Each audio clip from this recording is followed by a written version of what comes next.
these social media platforms are horrific at consistency as far as terms of service. They're awful. Yeah. Because at the end of the day, you know, they include in their terms of service intentionally ways. So it's like, also, if I don't like your hair color, fuck you, you're out of here. Like that's by design, so that if ever they see an account that's saying something that they really disagree with, or that they really dislike, or that they don't like, and it doesn't, you know, break their terms of service, they can always shoehorn something in. And all sites do that. All of them. It's a way to ensure they have total control and the ability to censor anyone on the platform for any reason. It's policy, it's media, it's PR, it's all that jazz that makes them look appealing, I suppose, to as many people as possible. And of that means, particularly in the modern era online, it means erring on the side of great caution and very, very, very strict. That is the wall that these companies hide behind. Is we're getting rid of this content because it makes it unsafe for advertisers. Really, because I have extensive experience advertising on all of these platforms, and I know for a fact you can expressly say, I do not want ads here. I do not want ads here. I want ads here. And so when they say, well, fucking Procter & Gamble is going to pull advertising unless we get rid of these channels that say things that we don't like. It's like, no, they're not. Are you stupid? Like, they're going to go to channels that they find that are good, that they advertise on. And it's a pussy way of these companies being able to censor and then have a quick no, it's actually for the money. Really, that's interesting, because right now I didn't even watch a show, but Tucker Carlson is the most popular show on cable news far and away. And so if people were looking for bang for their buck as far as advertising a product, Tucker makes a lot of sense right now. Makes a lot of sense, especially because having advertisers drop, which means inventory is coming up, which means price is going to go down. That's smart. That's a good move. Who gives a fuck about politics? If you're working for a company, you just want your product or your service in front of eyeballs. That's it. But it's not about the money. It's about the ideological component. That's why companies that would otherwise be making good amounts of money, like Sandals Resorts or whatever, advertising on a show like Tucker's, don't. And it's not because of any sort of organic uprising from consumers. I know this. I work in the consumer products business. Consumers don't give a fuck. They don't care. If your favorite paramotor company advertised on the Hallmark Channel, and for some reason you're like, I fucking hate the Hallmark Channel so much, I will not support anyone who advertises on the Hallmark Channel, would you ever know? Would I know? I probably would know. But you picked something that I thought you were going to go in another direction, so let me answer that too. I probably would know because you picked something that I'm so into. But would it divert my... I just wouldn't miss any news about it. But commercials on the Hallmark Channel for paramotor stuff. You would have no idea there was a connection between the two. That... You just picked the wrong thing, because it would show up on Facebook. Can you guys believe there's a Dodge commercial with the paramotor in it? We're all crazy. So pick the wrong thing. Yeah. But if I was into, like, I don't know, Dawn or something, and they advertised in a thing, I wouldn't know, wouldn't care, wouldn't whatever. The other side of it is, like, it depends on how passionate I'm about the product, right? So let's say that I'm one of those fools who thinks that Palmolive is decent. If Dawn did the wrong thing, I might switch to Palmolive and be like, you know what? Fuck Dawn. They go too far. Or Home Depot and Lowe's, right? Like, if you bleed Democrat and you know that Home Depot bleeds Republican, then you might be like, fuck it, I guess I'll go to Lowe's. That's a tiebreaker for me. In some products. But then there are other products where I'm passionate about. Ozone Wings could advertise, that's a paramotor thing. They could advertise on Satan's show, and I'd be like, yeah, but they're good.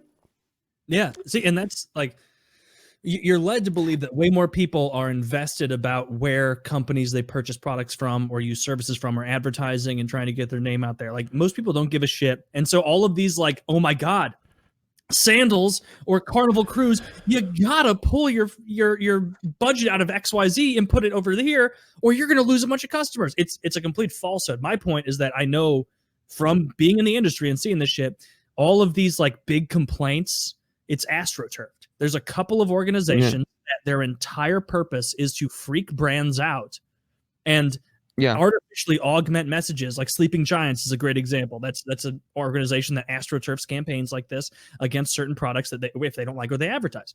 And so like my thing is when they use that as an excuse, it's like, no, you're fucking lying. You're trying to hide ideology behind profitability, and it's not accurate. I've got one. I think with. Do you want to go? Oh, sorry. I think no. I just got to reply on this. With YouTube in particular, I think they've just got very, very nervous. They are cowards, and I think that's the biggest thing, that YouTube are massive fucking cowards, and they just fail often to kind of apply policy effectively, because obviously there's the apocalypse, and there was the apocalypse again, and instead of just more channels, just a couple of days ago, they instead of just responding specifically to what people were concerned about, even though I personally thought it was blown out of proportion, instead of responding. Oh, go ahead. They enact these huge, broad policies to try and make sure that there's just nothing that could possibly happen. But in doing that, they actually harm a lot of legitimately important and necessary conversation on a lot of sensitive topics. They have a demonetized list now of things that you can't talk about, and one of these areas that you can't talk about. CBS, NBC, Fox, CNN, all those accounts can talk about it ad nauseum as much as they want. I want to say my thing, Taylor.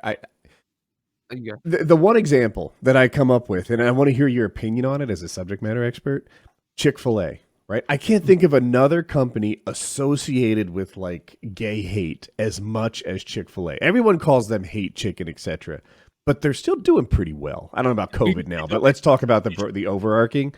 I don't think anyone heard you because we were talking at the same time. But so I guess that's it. Render your opinion on Chick-fil-A. They're doing super well, but they're also kind of tainted talk. Chick-fil-A is exactly what I'm talking about. How many times have these astroturfed nonsense campaigns gotten a bunch of Twitter bots to go after Chick-fil-A on Twitter or YouTube or wherever they're advertising?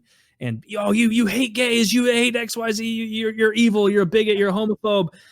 Nobody eat a Chick-fil-A. Go to fucking Burger King instead.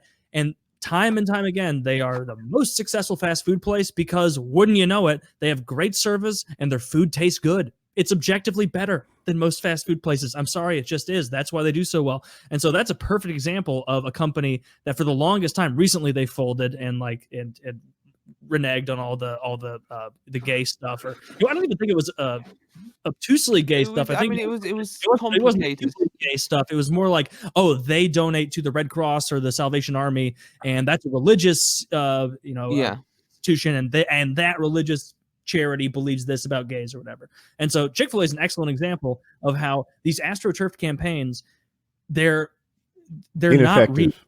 What worst thing you can possibly do, and I cannot believe I fucking know this better than execs at these companies that are responding to online hate. The only way to win is not to play. You do not engage. You do not have a PR arm that talks to people who say, you're racist, you're sexist, you're this, you're that. Continue to make your product, continue to perform your service. Do not let yourself get mired down in nonsense. And a lot of these enormous companies apparently think, if we make this statement, everybody's going to go, actually, TGI Fridays is like woke. They can come to the cookout. It's like, no, shut the fuck up, retard. Don't engage. The only way to win is not to play when it comes to most of this stuff. And so really, back to the YouTube thing, and I think, James, you were saying that they're cowards. I would disagree there. I would say that they value the ideological and speech control they have much, much more than they value the money itself. You think Google needs more money? They have more money than God. They're fine. But what they do want is to make sure they have a secured monopoly on the transition from media, from traditional into digital. And that's what they're doing. They're making it so that they are going to be the natural transition there. And that's Can you what say that again? Transition from what to what? So the writing's on the wall that traditional media is dripping into digital. Shrinking. And YouTube has the writing on, they know. And so YouTube wants to have it established that when that continues to digital up, traditional down, they have all the cards in their hand. And so what's more valuable? A little bit more profit now because you allow popular, channels that you dislike to advertise, or make sure that you have the market cornered for, I don't know, eternity, once everything else has failed to the point that because anyone who thinks that there is any possibility that a competitor to YouTube can emerge is an idiot. There is no possibility. Everyone's there. There's no way to stop it. That's why, like, there's got to be some fucking legislation that controls the extent to which these companies can censor you. Because in 2020, YouTube, Facebook, Google, Instagram, Twitter, these are the speech. These are the public square at this point. This is where people engage, where they share the ideas that they have and their ideologies and everything. And so, like, I used to be way more libertarian about things where it's like, any company can do whatever they want for any reason. But now I'm more like, no, like, if we want to protect free speech in any possible way, we need to make sure that even unpopular opinions are protected online. Like, you can't let them be shutting shit down like this. It's an interesting debate. I think about this stuff from time to time. So the argument is that, like, if a company gets big enough, if the platform becomes better yet important enough, like YouTube has, that it changes from some bakery able to discriminate against making gay wedding cakes to almost like a fundamental human right, a utility. Exactly. Yeah. And then YouTube generally doesn't get sued for the content on it because they try to make themselves like the phone company, right? No one takes the phone, holds them responsible for our conversations, but everyone holds the newspaper responsible for what they say because they are the curators of that content. Yeah. YouTube is somewhere in the middle. So is Facebook and Reddit and more.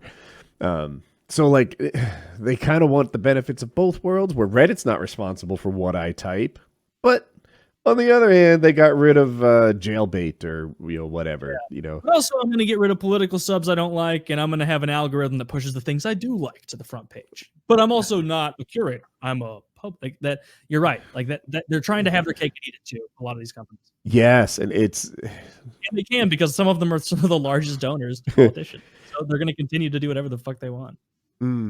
Yeah. What was I going to say? Oh, I do wonder if YouTube will ever get because MySpace was never going to get knocked off, and eBay was never going to get knocked off, and now Facebook and YouTube are never going to get knocked off. But who knows, right? I don't think TikTok's going to replace YouTube. I don't have. There's no one on the horizon right now that I see doing it. But I could see YouTube replacing Twitch, not in the near term. But if you were to tell me it happens in the next 10 years, I'd be like, it could be. That's one I could absolutely see. I see it in the opposite direction, actually. Where YouTube never goes live and Twitch dominates live content?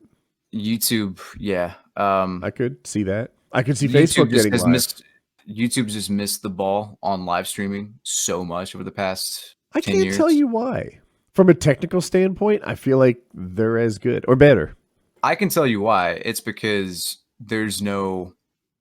When you go to Twitch, it has this certain personality and flavor to it, where you have like the dark purple, you have the very I guess memorable emotes. Like if I say PogChamp, you know what that is, Yeah. You go to YouTube, it's got none of that shit. It's this generic white, Google-esque branding. And the same goes for Facebook. They have no like personality, I guess is the term. Like there's no hook, The super chat system is trash. YouTube actually gets 30% of every super chat, whereas on Twitch you get all of the bits. The customer pays for the upcharge that Twitch gets, and it's less than 30%. That's a big one.